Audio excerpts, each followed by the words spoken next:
What is up, guys? Menace Performance here, and I'm back for real this time. I know I was only here for a short period of time, but I'm back, and we got another video, and we're going to keep making the videos. This is going to be kind of a hodgepodge of a video, just kind of a channel update, E90 update, just a bunch of shit in one video. I appreciate if you watch the whole thing, if you do care about the channel and the future of the E90. You can kind of understand what I've been up to and the future of everything, basically. So without further ado, let's get into it. So the E90 has been sitting for a couple months, and I honestly have not fucking touched it. I've been doing quite a few side jobs, and I have been working on some other stuff. I have some Menace Performance parts that are being manufactured right now, actually, as well. So I've been working on that too. So I've been pretty busy with all of that. So now we can finally get back to the E90. I'm going to get a bunch of parts ordered for it so we can get the ball rolling on that. I did get some headlights for it tossed in. These were $140 shipped on eBay. They look pretty cool, I think, for literally $140. I don't know how you can beat it. So we'll see how those are. I just left the plastic on right now so they don't get too dirty. They definitely are like very Chinese, as you can see from the wiring.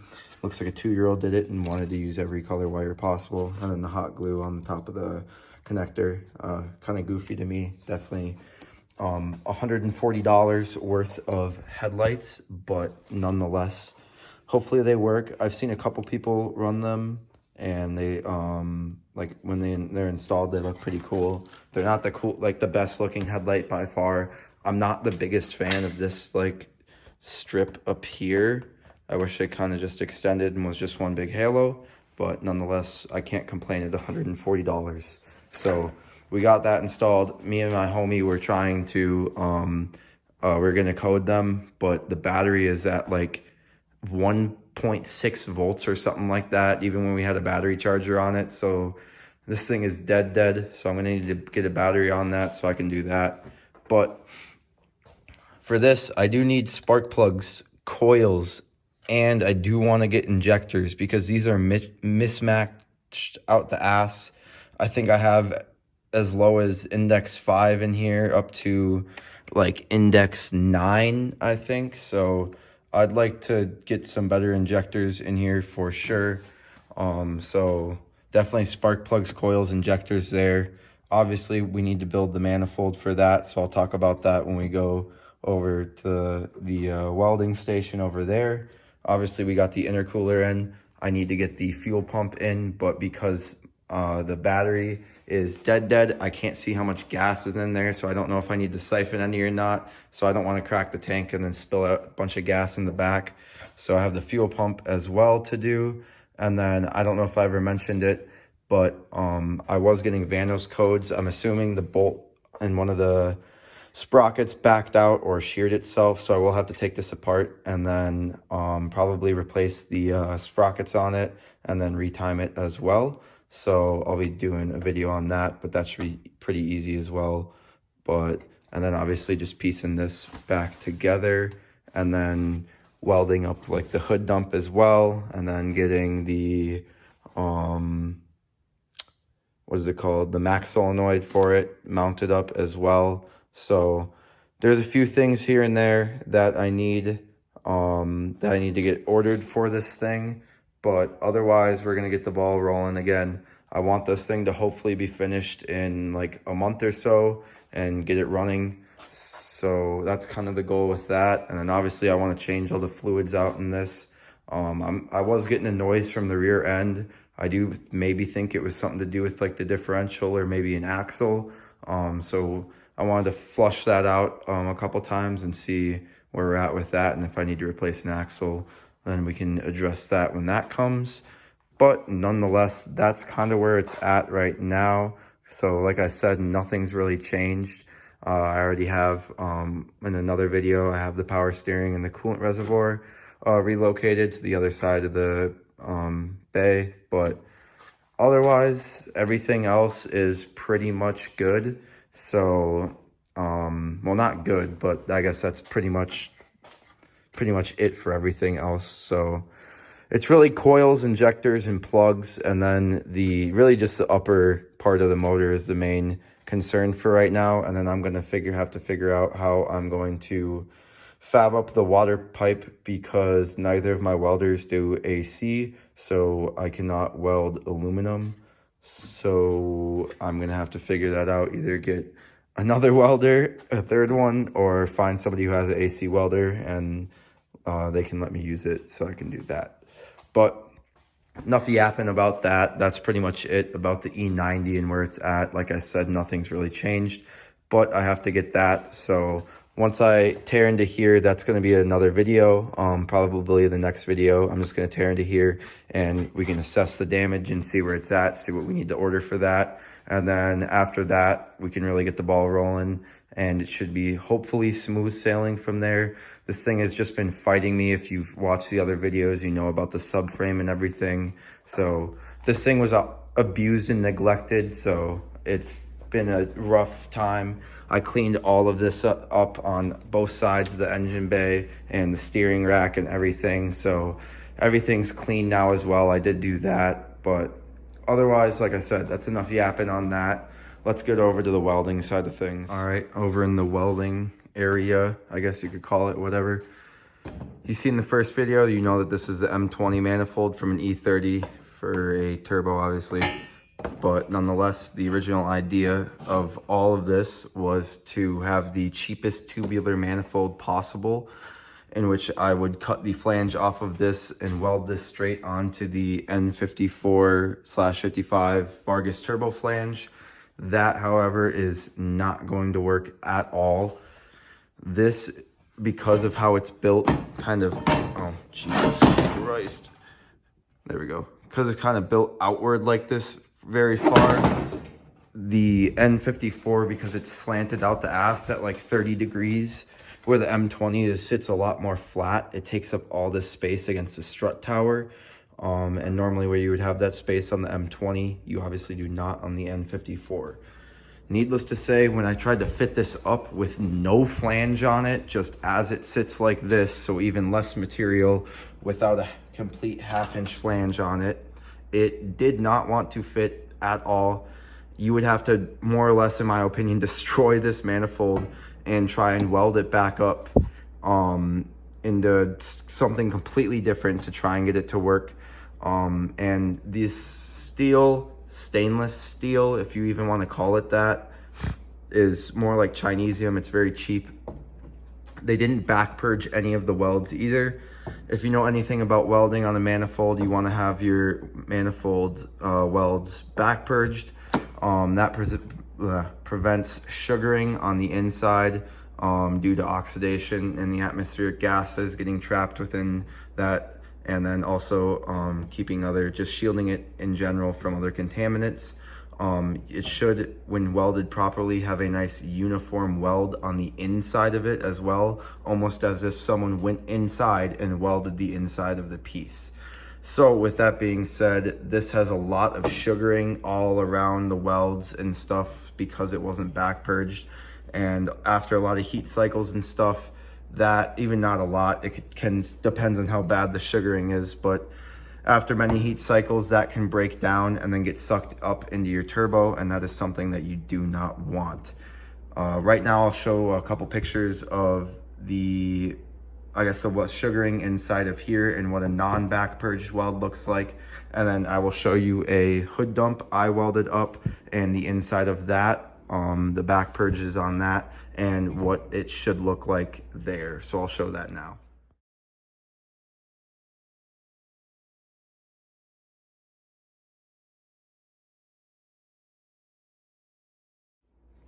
All right, now that you saw that, you can understand my justification for not wanting to do this. Those welds on the inside are disgusting. With that being said, we got these bad boys right here. If you don't know what these are the stock manifolds off of a N54. Turbos are welded on right here, and I have just cut them off, grinded this down, and cleaned this up a little bit in preparation for welding these on. So it's going to be something like that, and then obviously that's going to come back up here somehow. You kind of get the idea, and then that's going to flow into there. I already have this tacked up like that and connected.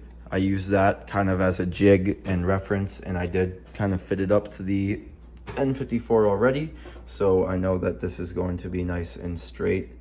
So once it gets bolted on, we won't have any issues, because I don't have a separate head like a lot of fabricators do that do a lot of the same manifolds or certain parts for a motor. They usually have the main piece that they need of that said motor, like a head or something like that. Or if they're making oil pans, they have the block itself, so then you can always just go right to that part of the car that you're working on and fit it up exactly how it is. I do not have one. I do really want to get one in the future, but for now I am just going to use this. I do plan on eventually using that to make a manifold and sell it, so I will be doing that in the future, especially under the Menace Performance name. I do already have, if you watch one of my shorts, I already have tags made for the manifolds and stuff like that.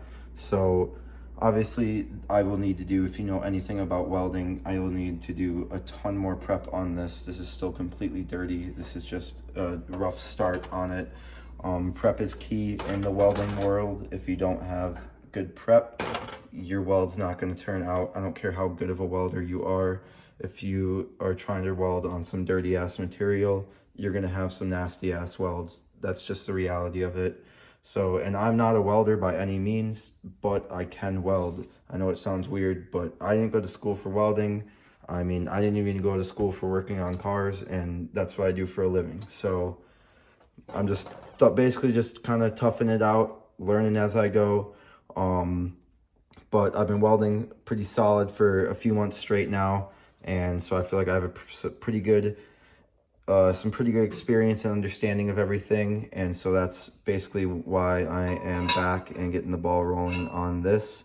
So I am going to be welding these up shortly. Once I get everything set up like that, I'll probably use the GoPro right there to film all of that, just because it's probably going to be more of an extensive clip, and then I can just time lapse it and I won't have to take up all that storage on my phone. Right now I have 2 welders. If you ever want to have me get more into the setup, I can sometime. This is a sub $200, like $160 TIG welder from Vever. My welding table is also from Vever. I'm a big fan of cheap Chinese products that are actually quality. Huge fan of that shit. This is one of them.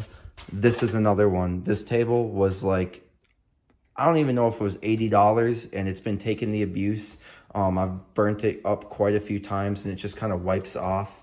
It hasn't really warped yet or anything like that, and I've had quite a few heat transfer shit on here where I've gotten it really hot and never had a problem with it. As far as the welder goes, this is a very cheap welder. It does not have a foot pedal, so no heat control. I do have a foot pedal for it, but it is just the same thing as a trigger. All it really allows me to do is hold the torch at a better angle. So with this, you don't have any heat control. I can show you an old hood dump that I welded up on this. I'm not afraid to show my welds. This was something I did a while ago. I had it too hot, not being able to control the heat with just the trigger. It's on off. If I have it set at 80 amps and I hit this, it's ripping at 80 amps. There is no in between. So you either the key with welding with a trigger is speed, and you have to move pretty fast. But on this piece, as you can see in the gray area, did not have enough filler rod in a lot of areas. There's quite a few. It was on and off with what was going on, so it was kind of iffy on there, but it did still turn out very well. This was actually the piece I just showed for the inside of the welds for the back purge, right in there, as you can see. So this was kind of my first attempt at welding a hood dump up a while ago. So I have a lot more practice now and can definitely get some more uniform welds. So especially with this bad boy now. So If you ever want me to go more in depth on this for $160, I mean, I would buy 10 of these over again. 11 out of 10 on the quality. This thing is top notch for what it is, and it comes with literally everything to get started. I will continue to keep this. I thought about getting rid of it, and I'll probably just have this in the back of my X3, just as like kind of like the mobile rig, just because it is so cheap. But God, it's so fucking good for what it is, and I absolutely love it. So if you want to have more of a review or more of an overview on this Wevertig, it's the, where is it, 210P. This thing is awesome, and I can do more review on that sometime. But my homie Rocky, shout out to you, Rocky. He gave me this ProTig 165 for the free 99. Rocky, I'll forever be in debt to you. You the fucking man. I currently am running a BBW Furic. It's a size 16 cup. And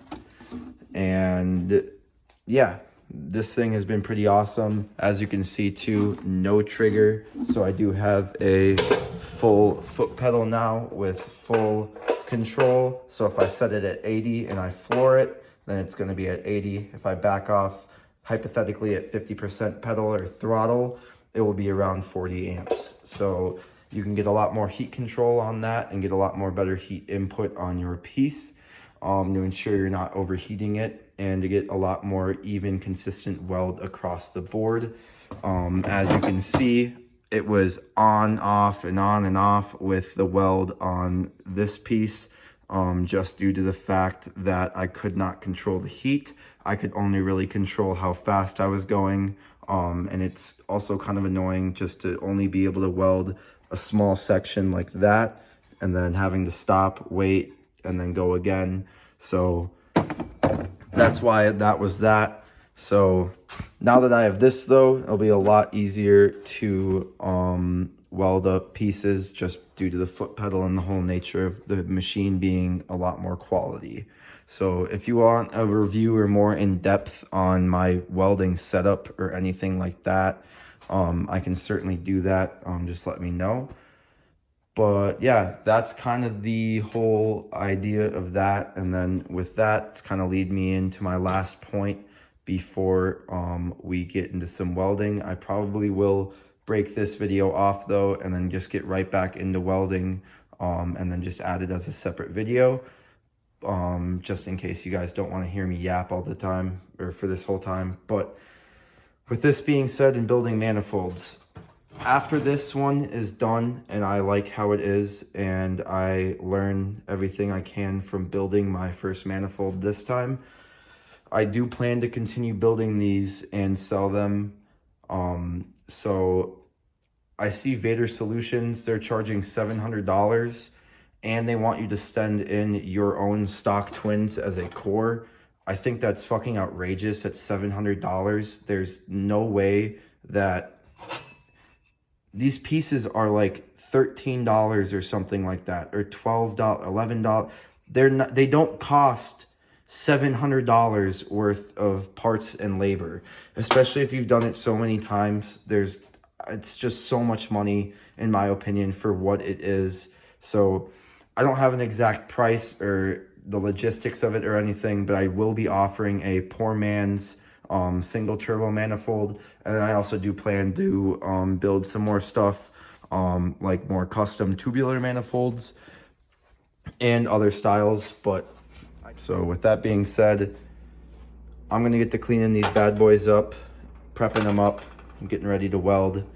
And like I said, if you want any more in-depth stuff about the welders or welding stainless, or have any questions or anything like that, or want to see more, let me know down in the comments. I most certainly can do that. Otherwise, that is pretty much it. So yeah, I hope you guys have a good rest of your day, good rest of your week. I'm gonna get to cleaning these up, like I said, and get prepped. Stay tuned for a video right after this one gets uploaded for me welding up the first part of the tubes on there. And then obviously I'll have another one after the straights get in. And then once all the other parts continue to come in for that, we can continue on that. And then I also have just about everything I need for the M3 to do a massive amount of work on that as well. So I'm just waiting on finding a set of wheels for that, and then we can get some M3 content going as well. But yeah, with that being said, you guys all take it easy. Menace Performance, peace out.